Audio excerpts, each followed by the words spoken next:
अभी तक जो हम लोग डोमेन पढ़ रहे थे ना, अभी तक जो डोमेन हम लोग पढ़ रहे थे रिलेशन फंक्शन वाले कहानी से, उसमें ऑर्डर पेयर में हम लोग डोमेन पढ़ रहे थे कि कोई फंक्शन दिया है तो उसके ऑर्डर पेयर जो भी लिखे गए हों उसमें जो फर्स्ट एलिमेंट है उसे हम लोग क्या कहते हैं, बोलिए।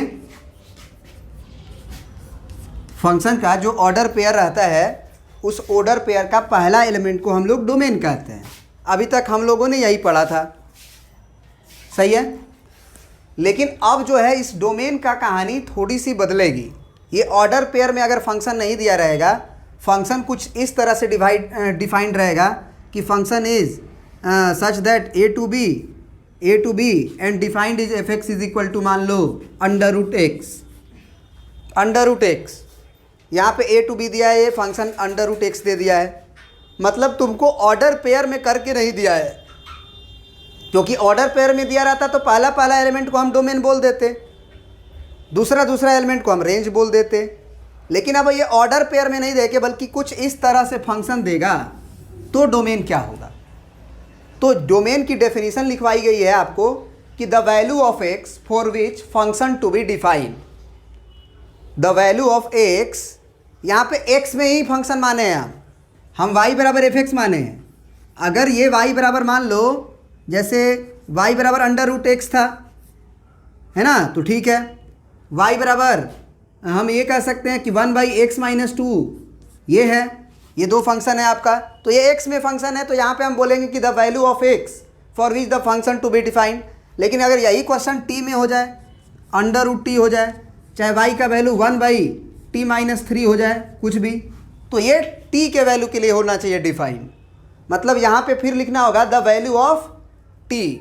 तो यहाँ पे ये कह सकते हो कि ये जो x है ना, ये जो x है ना वो क्या है, डिपेंडेंट वेरिएबल। क्या बोल दो इस x को, डिपेंडेंट वेरिएबल। बढ़िया से लिख लेना, डिपेंडेंट वेरिएबल। तो डिपेंडेंट वेरिएबल का मतलब होता है कि जो डिपेंड करता हो, सॉरी इंडिपेंडेंट लिखना है, डिपेंडेंट नहीं, इंडिपेंडेंट, है ना। बढ़िया से लिख लीजिएगा, इंडिपेंडेंट। इंडिपेंडेंट वेरिएबल का मतलब क्या हुआ कि जैसे हम t का वैल्यू रखे तो y ना डिपेंड कर रहा है, चाहे x का वैल्यू हम रखें तो y डिपेंड कर रहा है। x का वैल्यू 10 रखेंगे तो y का वैल्यू क्या आएगा, x का वैल्यू 50 रखेंगे तो y का वैल्यू क्या आएगा। तो जनरली हम लोग x को डिपेंडेंट वेरिएबल नहीं बल्कि इंडिपेंडेंट वेरिएबल कहते हैं और y को डिपेंडेंट वेरिएबल कहते हैं। तो बस कहने का ये मतलब समझना है कि जिस चीज़ में भी फंक्शन दिया रहेगा उसमें जो x चाहे वेरिएबल रहेगा उस वैल्यू के लिए वो वही वैल्यू लेना होगा केवल जिसके चलते y डिफाइंड हो। फॉर एग्जाम्पल यहाँ पे हम x बराबर 2 नहीं ले सकते हैं। हम कहेंगे कि ये जो फंक्शन है इसको डिफाइंड होने के लिए x का वैल्यू क्या लेना होगा, तो हम कहेंगे कि x का वैल्यू 2 को छोड़ के आप कुछ भी ले सकते हो। आप कहोगे सर x को 2 क्यों नहीं लेंगे, तो हम कहेंगे कि जैसे ही तुम 2 लोगे डिनोमिनेटर बन जाएगा 0, और कोई भी फंक्शन का डिनोमिनेटर यदि 0 होता है तो वो अनडिफाइंड हो जाता है। बात समझ में आ रही है। उसी तरह से हम बोलेंगे कि y बराबर अगर अंडर रूट एक्स है, हम बोलेंगे कि ये फंक्शन को डिफाइंड होने के लिए ये x की वैल्यू क्या होनी चाहिए, y बराबर अगर अंडर रूट एक्स है, हम पूछे कि इसका डोमेन बताओ, तो इसका डोमेन का मतलब क्या हुआ, x का ऐसा वैल्यू जिसके चलते y डिफाइंड हो, और y है अंडर रूट में। y क्या है, अंडर रूट में। तो अंडर रूट के अंदर क्या नेगेटिव वैल्यू रख सकते हो, नहीं रख सकते हैं, क्योंकि under root -2 under root -3 defined नहीं है। तो इसका मतलब इसका डोमेन जो होगा वो होगा x is greater than equal to 0, x is greater than equal to 0। समझ में आ रही है बात। उसी तरह से मान लो एक तीसरा फंक्शन हम दे दिए, ये y बराबर 1/√x-2 या अंडर रूट एक्स। चलो अंडर रूट एक्स ही पहले लेते हैं, चाहे चलो लिख दिए कोई दिक्कत नहीं है, अंडर रूट x-2। इसमें इस y को डिफाइंड होने के लिए दो चीज़ को डिफाइंड होना पड़ेगा, क्योंकि फंक्शन का कोई भी पार्ट अगर गड़बड़ा गया तो वो पूरा फंक्शन अनडिफाइंड बना जाएगा। ये जो मशीन है इसका कोई भी पार्ट पुर्जा खराब हो जाएगा तो उसका बोलेंगे कि फंक्शन काम नहीं कर रहा है। जैसे अभी फंक्शन तुम लोग को पढ़ा रहे थे तब तक एक दिन बाद हमारा मोबाइल ख़राब हो गया, गिर गया, गिरा नहीं, वो दिए बनने के लिए उसका लॉक पिन ख़राब था, वो ईयरफोन वाला जिसमें माइक का कनेक्शन होता है। अब वो बेचारा खोला, अब खोला तो क्या हुआ, उसका डिस्प्ले की कहानी बदल गई। अब कहानी बदल गई तो एक बटन दबा रहे हैं तो 3 गो चल रहा है, एक बटन से 3 चीज़ें खुल रही है, तो उसका फंक्शन क्या हो चुका है, चेंज, बिगड़ चुका है, वो फंक्शन है उसका गड़बड़ा गया।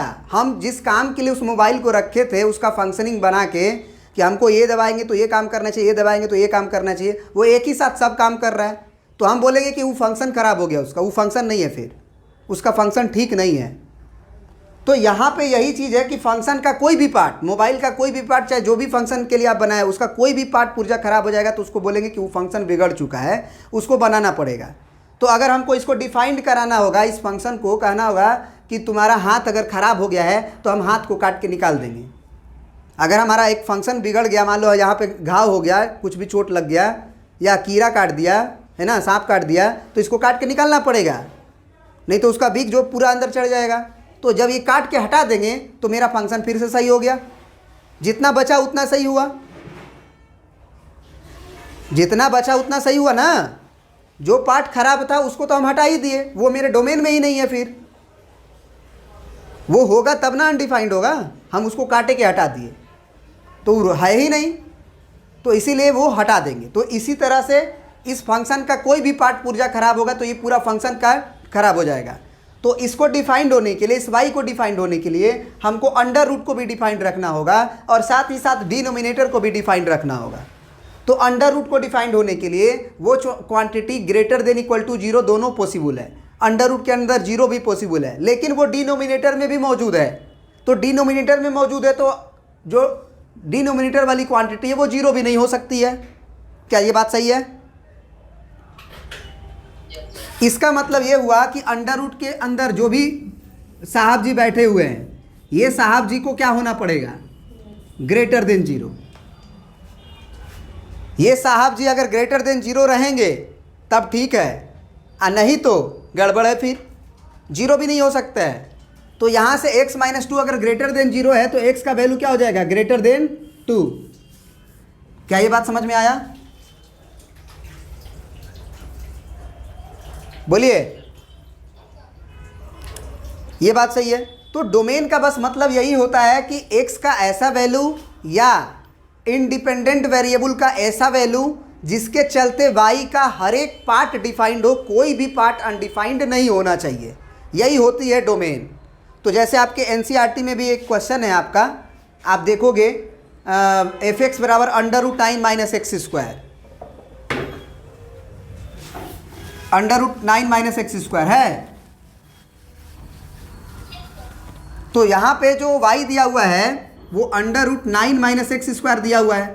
अब बताओ इस y को डिफाइंड होने के लिए केवल रूट के अंदर वाली क्वांटिटी पॉजिटिव होनी चाहिए, बस यही ना दिक्कत है।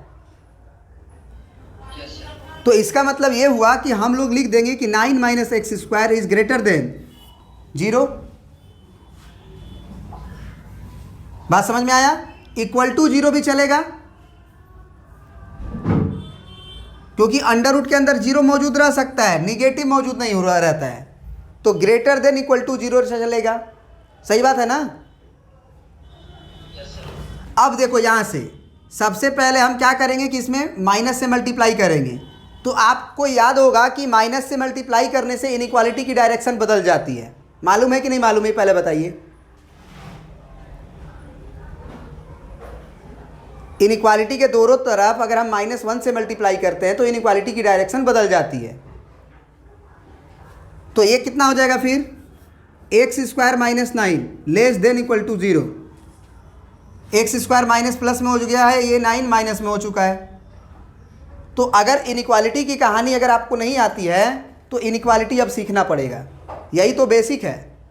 इनइक्वालिटी, मॉडुलस, ग्राफ, लोगारिथम, समझ रहे हो बात? ये सब चीज़ें बेसिक है, ये मैथमेटिक्स के हर पुर्जे में आएगा, फंक्शन के हर पुर्जे में आएगा, कैलकुलस पूरा इसी पे डिपेंड करता है। तो इसीलिए उस चीज़ को क्लियर करना है हम लोगों को।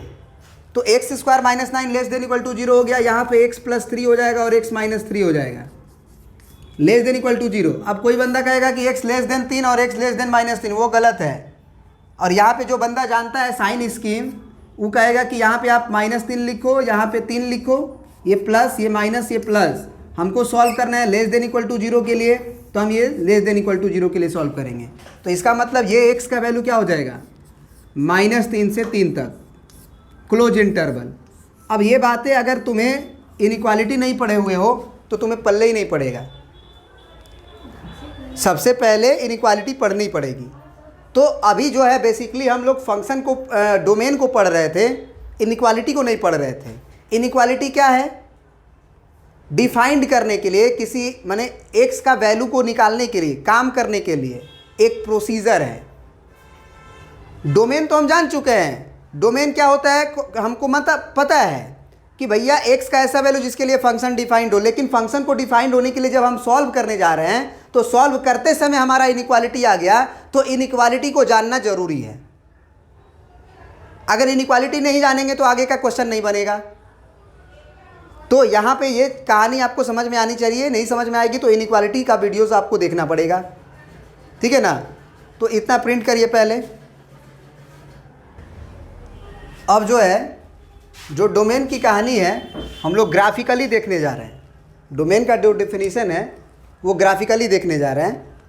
तो ग्राफिकली में लिखवाया गया है projection of graph on x axis. Projection का मतलब होता है परछाई, प्रोजेक्शन का मतलब होता है परछाई।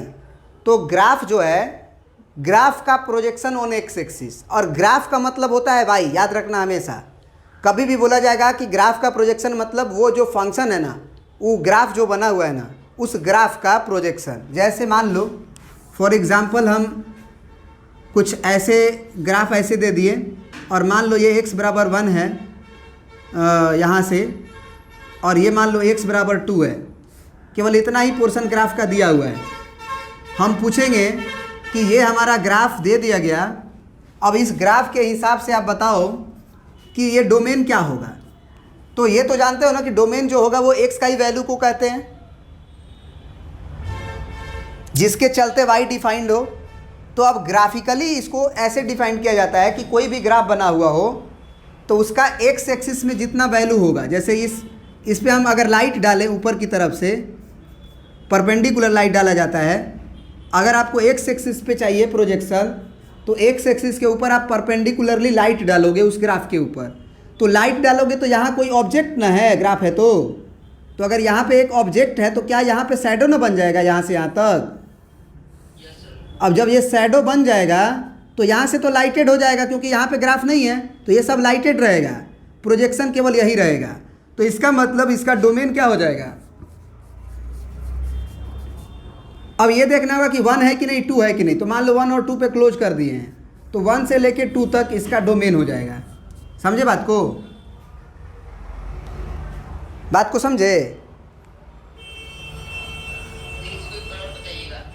कोई भी ग्राफ दिया हो उसका एक्स एक्सिस पे परपेंडिकुलरली लाइट डालो ग्राफ के ऊपर। ग्राफ अगर नीचे होगा तो नीचे से लाइट डालेंगे।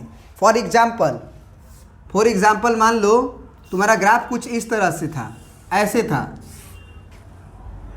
तो अगर हम पूछें कि इसका क्या होगा, जैसे मान लो ये 1/2 हो गया, मान के चलो।